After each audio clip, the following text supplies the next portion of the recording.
Hello everyone, this is Satya. Pleasure to be back with you. ఈ వీడియోలో మనం simple పాస్ట్లో ఉండే అఫర్మేటివ్ లేదా పాజిటివ్ సెంటెన్సెస్కి నాట్ని చేర్చి ఆ సెంటెన్సెస్ని నెగేటివ్ స్టేట్మెంట్స్గా ఎలా మార్చాలి, దాంతోపాటు ఆ సింపుల్ పాస్ట్లోని సెంటెన్సెస్ని ఎస్ ఆర్ నో క్వశ్చన్స్గా ఎలా మార్చాలి, ఆ ఎస్ ఆర్ నో క్వశ్చన్స్ని WH క్వశ్చన్స్గా ఎలా మార్చాలి అనే ఈ 3 విషయాలపైన డిస్కస్ చేద్దాం. Before getting in to the things ఒక్కసారి ఈ సెంటెన్సెస్ చూద్దాం. హీ ప్లేడ్ క్రికెట్ అనే దాంట్లో దీని అర్థం ఏంటి అని అంటే అతడు క్రికెట్ ఆడాడు. ఇది సింపుల్ పాస్ట్లో ఉన్న సెంటెన్స్. మనం సింపుల్ పాస్ట్లో చెప్పుకున్నప్పుడు ఒక విషయం జరిగిపోయింది, ఎప్పుడో జరిగింది అని చెప్పుకుంటున్నాం. ఇప్పుడు అతడు క్రికెట్ ఎప్పుడో ఆడాడు అని అంటున్నాం. మరి ఇదే సెంటెన్స్ ఇంకొకలాగా అంటే అతడు క్రికెట్ ఆడలేదు అని ఇంగ్లీష్లో ఎలా చెప్పుకుంటాం? హీ నాట్ ప్లేడ్ క్రికెట్ అని చెప్పాలా, లేదు అని అంటే he did not played cricket అని చెప్పాలా, లేదు అని అంటే he did not play cricket అని చెప్పాలా? ఈ 3 సెంటెన్సెస్లో ఇది the third one is the correct one అన్నమాట.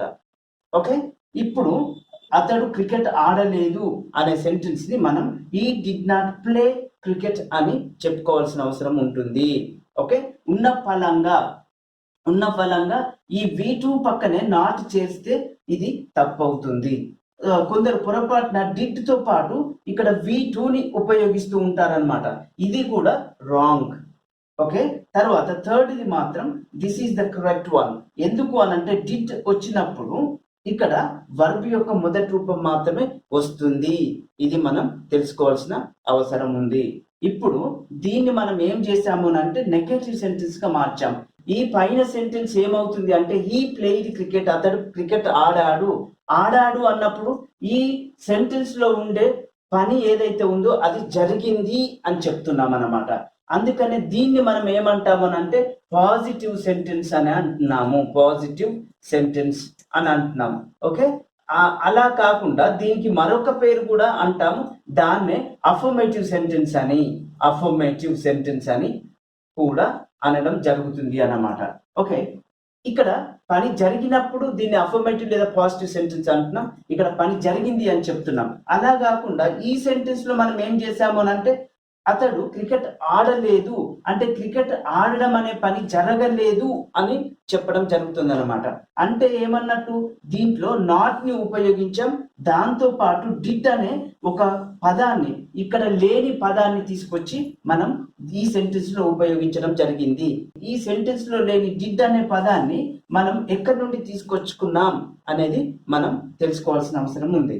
రైట్, డిడ్ అని వచ్చినప్పుడు దాని పక్కనే మనం నాట్ ని పెట్టినప్పుడు అది నెగటివ్ సెంటెన్స్ అవుతుంది. లేదు అని అంటే ఈ సెంటెన్స్ లో చెప్పబడ్డ పని జరగలేదు అనే మీనింగ్ వస్తుంది. ఇక్కడ క్రికెట్ ఆడాడు, ఇక్కడ క్రికెట్ ఆడలేదు అని చెప్పడం అన్నమాట. అంటే పాజిటివ్ సెంటెన్స్ ని మనం నెగటివ్ సెంటెన్స్ గా మార్చుతున్నాం. అంటే ఏమన్నట్టు సింపుల్ పాస్ట్ లో ఉండే సెంటెన్స్ కి నాట్ ని ఎలా చేర్చాలి అనేది ఈ వీడియోలోని టాపిక్. దాంతో పాటు క్రికెట్ ఆడాడు అని అన్నప్పుడు క్రికెట్ ఆడాడా అని అనడం కూడా జరుగుతుంది. దీనికి సమాధానంగా అవును వాడు క్రికెట్ ఆడాడు, లేదనంటే లేదు వాడు క్రికెట్ ఆడలేదు అని చెప్పడం జరుగుతుంది అన్నమాట. ఇలాంటి అవును, ఎస్, లేదు అంటే నో, వీటిని ఏమంటాం ఎస్ ఆర్ నో క్వశ్చన్స్ అంటాం అన్నమాట. ఇప్పుడు మనం ఈ వీడియోలో డిస్కస్ చేయాల్సిన రెండో విషయం ఇదన్నమాట. ఈ సింపుల్ పాస్ట్ లో ఉండే సెంటెన్సెస్ ని ఎస్ ఆర్ నో క్వశ్చన్స్ గా ఎలా మార్చాలి, దాంతో పాటు క్రికెట్ ఆడాడా అవును లేదా అన్నాం. క్రికెట్ ఎక్కడ ఆడాడు, మరి క్రికెట్ ఎక్కడ ఆడడం జరిగింది, లేదా ఎందుకు ఆడాడు, లేదా ఎప్పుడు ఆడాడు, ఇవన్నీ ఎక్కడ, వేర్, ఎందుకు, వై, ఎప్పుడు, వెన్, ఇవన్నీ WH పదాలు అన్నమాట. ఇవి ఏ సెంటెన్స్ లోనైనా వాడినప్పుడు అవి WH క్వశ్చన్స్ అవుతాయి అని అర్థం. మనం ఈ వీడియోలో ఈ సింపుల్ పాస్ట్ లో ఉండే సెంటెన్సెస్ ని WH క్వశ్చన్స్ గా కూడా ఎలా మార్చుతాం అనేది డిస్కస్ చేయడం జరుగుతుంది. ఈ వీడియోలో మనం 3 థింగ్స్ ని డిస్కస్ చేస్తాం. ఒకటి, పాజిటివ్ సెంటెన్స్ ని నెగటివ్ సెంటెన్స్ గా మార్చడం. నెగటివ్ సెంటెన్స్ గా మార్చడం అంటే దాంట్లో నాట్ ని యాడ్ చేయడం. దాంతో పాటు ఈ సింపుల్ పాస్ట్ లో ఉండే సెంటెన్సెస్ ని ఎస్ ఆర్ నో క్వశ్చన్స్ గా ఎలా మార్చాలి. థర్డ్ పాయింట్ ఏంటి అని అంటే ఈ సింపుల్ పాస్ట్ లో ఉండే సెంటెన్సెస్ ని WH క్వశ్చన్స్ గా ఎలా మార్చాలి అనేవి మనం డిస్కస్ చేస్తాం అన్నమాట. ఇప్పుడు ఈ విషయాలని మనం డీటెయిల్డ్ గా ఈ వీడియోలో డిస్కస్ చేద్దాం. అయితే ఇంగ్లీష్ లో మనం ఒక సెంటెన్స్ కి నాట్ ని యాడ్ చేయాలి అని అంటే మనకి హెల్పింగ్ వర్బ్ అవసరం అవుతుంది అన్నమాట. హెల్పింగ్ వర్బ్ లేకుండా ఇంగ్లీష్లో సెంటెన్సెస్కి నాట్ని యాడ్ చేయడం కుదరదు. అలాగే ఎస్ ఆర్ నో క్వశ్చన్స్గా మార్చడం కూడా కుదరదు అన్నమాట. అయితే కొన్ని సెంటెన్సెస్లో రెడీమేడ్గా మనకి హెల్పింగ్ వర్బ్ ఉంటుంది, కానీ కొన్ని సెంటెన్సెస్లో ఎలాంటి హెల్పింగ్ వర్బ్ ఉండదు. సింపుల్ పాస్ట్కి సంబంధించిన సెంటెన్సెస్లో కూడా మనకు కావాల్సిన హెల్పింగ్ వర్బ్ దొరకదు, కానీ దాంట్లో ఉండే V2లో హెల్పింగ్ వర్బ్ ఉంటుంది. అది హిడెన్ హెల్పింగ్ వర్బ్ అనమాట. దాంట్లో హెల్పింగ్ వర్బ్ దాగి ఉంటుంది. అప్పుడు మనం ఆ సెంటెన్స్లోని V2ని హెల్పింగ్ వర్బ్ ఇవ్వమని రిక్వెస్ట్ చేస్తే మనకి డిడ్ అనే హెల్పింగ్ వర్బ్ని ఇచ్చేస్తుంది. ఇచ్చేస్తూ తాను అంటే ఇక్కడ ఉండే V2 ఏమవుతుంది అని అంటే V1గా మారిపోతుంది అనమాట. హెల్పింగ్ వర్బ్ అనేది తర్వాత V1 అనేది మనం నాట్ని యాడ్ చేయడానికి, తర్వాత ఎస్ఆర్లో క్వశ్చన్స్గా మార్చడానికి లేదా WH క్వశ్చన్స్గా మార్చడానికి క్రూషియల్ రోల్ ప్లే చేస్తాయి అన్నమాట.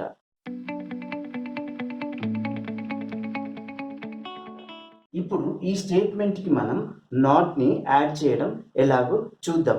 అలా నాట్ని యాడ్ చేసినప్పుడు ఈ 2 వర్డ్స్ అక్కడ ఎలా ఉపయోగపడతాయో అనేది చూద్దాం. ఓకే, రఘు డిడ్ అనేది హెల్పింగ్ వర్డ్ ఇక్కడ తీసేసుకున్నాం. దాంతో పాటు ఇక్కడ నాట్ని యాడ్ చేస్తూ ఈ వర్బ్ యొక్క ఫస్ట్ ఫామ్ ఏదైతే ఉందో ఇక్కడ పెట్టేసాం, మిగతాది అలాగే రాసుకున్నాం. ఓకే, అప్పుడు ఏమైంది, Raghu did not go to Warangal అయిందన్నమాట. అంటే మనం ఇక్కడ గమనించాల్సిన విషయం ఏంటి అని అంటే ఎప్పుడైతే ఒక సెంటెన్స్ లో డిడ్ అనే హెల్పింగ్ వర్బ్ వస్తుందో దాంట్లో ఉండే వర్బ్ ఎప్పుడు కూడా V1 అయి ఉంటుంది అనేది మనం అర్థం చేసుకోవాలి. కొందరు పొరపడ్డట్టుగా మనం ఎట్టి పరిస్థితిలో ఇలా చెప్పుకోవడానికి అవకాశం లేదు. రఘు డిడ్ నాట్ వెంట్ అని అనడానికి అసలు అవకాశం లేదు. ఈ విషయాన్ని మనం అర్థం చేసుకోవాల్సిన అవసరం ఉంది. ఇంకొక సెంటెన్స్ తీసుకుంటే మనం రాణి ప్లక్డ్ ఆల్ ద ఫ్లవర్స్ అని ఉంది. ఆల్ ద ఫ్లవర్స్ అనే స్టేట్మెంట్కి నాట్ని యాడ్ చేసినప్పుడు ఏమవుతుందో మరొకసారి చూద్దాం. రాణి, ఓకే, ఇప్పుడు ఇక్కడ ఏమవుతుంది అంటే డిడ్ ప్లస్ V1 అవుతుంది అని మనం అర్థం చేసుకోవాలి. అంటే ప్లక్డ్ అనేది లేదా V2 అనేది డిడ్ ప్లస్ V1 కాంబినేషన్ అన్న విషయం మనం అర్థం చేసుకోవాల్సిన అవసరం ఉంటుంది అనమాట. డిడ్ అనేది హెల్పింగ్ వర్బ్. ఓకే, ఈ డిడ్ ని ఇక్కడ పెట్టేసుకొని V1 అంటే ఎక్కడి నుండి వచ్చింది, ఇక్కడ ప్లక్డ్ అనే V2 నుంచి వచ్చింది అనమాట. ఇది ప్లక్ అవుతుంది.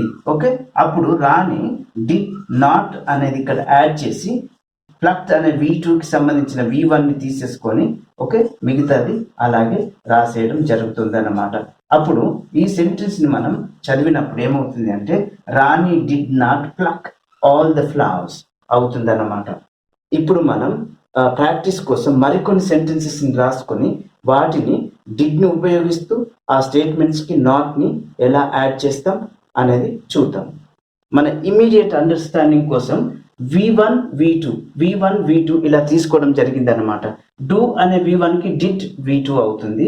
టేస్ట్ అనే V1కి టేస్టెడ్ అనేది V2 అవుతుంది. ప్లక్ అనే V1కి ప్లక్డ్ V2 అవుతుంది. లాఫ్ అనేది V1, లాఫ్ట్ అనేది V2, క్యారీ అనేది V1, క్యారీడ్ అనేది V2, వేస్ట్ అనేది V1, వేస్టెడ్ అనేది V2. ఎందుకు ఇలా తీసుకోవడం జరిగింది అని అంటే మనం ఈ సింపుల్ పాస్ట్ లో ఉండే సెంటెన్సెస్లో V2 ఉంటుంది. ఆ V2 నుండి డిడ్ అనే హెల్పింగ్ వర్బ్ ని వేరు చేసినప్పుడు ఆటోమేటిక్ గా ఆ V2 V1 గా మారుతుంది. అందుకనే నేను ఏం చేశానంటే కొన్ని V2s తీసుకొని వాటి యొక్క V1 ఫామ్ కూడా ఎలా ఉంటుంది అనేది ఇమ్మీడియట్ అండర్స్టాండింగ్ కోసం ఇక్కడ లిస్ట్ అవుట్ చేసుకోవడం జరిగింది. ఇప్పుడు ఈ సెంటెన్సెస్కి వస్తే ఓకే, ఇక్కడ డిడ్ అనేది V2, రైట్. తర్వాత టేస్టెడ్ అనేది V2. ఇలా ప్రతి సెంటెన్స్ లో ఒక V2 ఉంది. సూత్రం ప్రాతిపదికన రాసుకున్నప్పుడు ఏమవుతుంది అని అంటే డిడ్ అనేది హెల్పింగ్ వర్డ్. ఈ V2 నుంచి మనం రాబట్టుకోవాల్సింది ఏంటి అంటే డిడ్ అనేది హెల్పింగ్ వర్డ్, తర్వాత దాంతో పాటు V1. ఈ V1 ఎక్కడి నుంచి తీసుకున్నాము అని అంటే డిడ్ అనే V2 ఏదైతే ఉందో దానికి ఇది V1 అన్నమాట. డిడ్ అనే V2కి మరి V1 ఏమవుతుంది అని అంటే డూ అవుతుంది అనమాట. మనం ఇక్కడ ముందే చెప్పుకున్నట్టుగా డిడ్ అనేది V2 అయినప్పుడు దానికి V1 ఫామ్ డూ అవుతుంది అనమాట. ఇక్కడ మనకు వచ్చే డౌట్ ఏంటి అని అంటే డిడ్ అనేది ఆల్రెడీ హెల్పింగ్ వర్బ్ కదా అనే డౌట్ వస్తుంది. కాదు, ఈ సెంటెన్స్ లో డిడ్ అనేది మెయిన్ వర్బ్ అవుతుంది. ఎందుకు అని అంటే ఈ డిడ్ అనే పదం ఏదైతే ఉందో మరొక వర్బ్ కి హెల్ప్ చేయట్లేదు, అందుకని ఇది హెల్పింగ్ వర్బ్ కాదు. ఇది ఒంటరిగా వచ్చింది కాబట్టి ఈ సెంటెన్స్ లో ఇది మెయిన్ వర్బ్ అవుతుంది. ఓకే, ఇది గమనించాల్సిన అవసరం ఉంది. డిడ్ అనేది V2 అయినప్పుడు దానికి ఫస్ట్ ఫామ్ V1 ఏమవుతుందంటే డూ అవుతుంది, రైట్. అలాగే ఇప్పుడు సెకండ్ ఎగ్జాంపుల్లో టేస్టెడ్ అనేది ఉంది. దీన్ని కూడా మనం ఇలాగే రఫ్ వర్క్ చేసుకున్నప్పుడు డిడ్ ప్లస్ V1 అంటే ఇక్కడ ఏమవుతుంది, V1 ఎక్కడి నుండి వచ్చింది, ఈ టేస్టెడ్ అనేది ఏదైతే ఉందో దీంట్లో నుంచి టేస్ట్ అనే V1 మనకి వచ్చేసింది అన్నమాట. అలాగే థర్డ్ సెంటెన్స్ లో ప్లక్ట్ అనేది V2 అన్నమాట.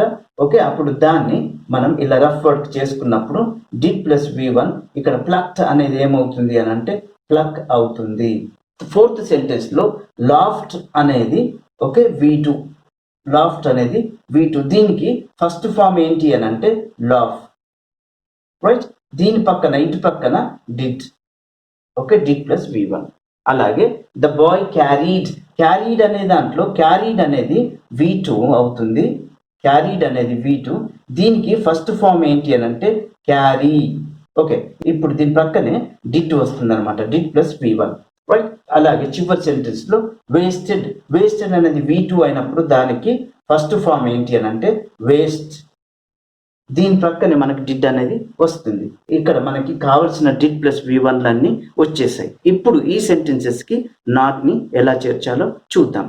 ఇప్పుడు ఈ సెంటెన్సెస్ కి మనం నాట్ ని చేర్చినప్పుడు ఇది ఏమవుతుంది అంటే రఘు డిడ్ నాట్, ఈ ఫస్ట్ ఫామ్ ఏదైతే ఉందో దీన్ని తీసుకొచ్చి ఇక్కడ ఉంచడమే. Raghu did not do his homework, his homework. ఇలా ఇది నెగటివ్ సెంటెన్స్ అయింది. అలాగే సెకండ్ సెంటెన్స్ లో చూసినట్టయితే I did not V1. Okay, V1 ఏంటి taste. I did not taste the dish. ఇక్కడ ఉన్నది ఉన్నట్టుగా రాసుకోవడం ద డిష్. ఇంకా థర్డ్ సెంటెన్స్ షీ, ఇక్కడ ఉండే హెల్పింగ్ వర్బ్ డిడ్ ని తీసుకొని దాని పక్కన నాట్ ని చేస్తూ V1 ఏంటి దీనికి ప్లక్ట్ అనే దానికి ఓకే ప్లక్ అవుతుంది. Did not pluck all the flowers, all the flowers అవుతుంది అన్నమాట. ఓకే, ఇప్పుడు ఫోర్త్ సెంటెన్స్ లో they did not, first form ఏంటి లాఫ్ట్ కి laugh, they did not laugh at me.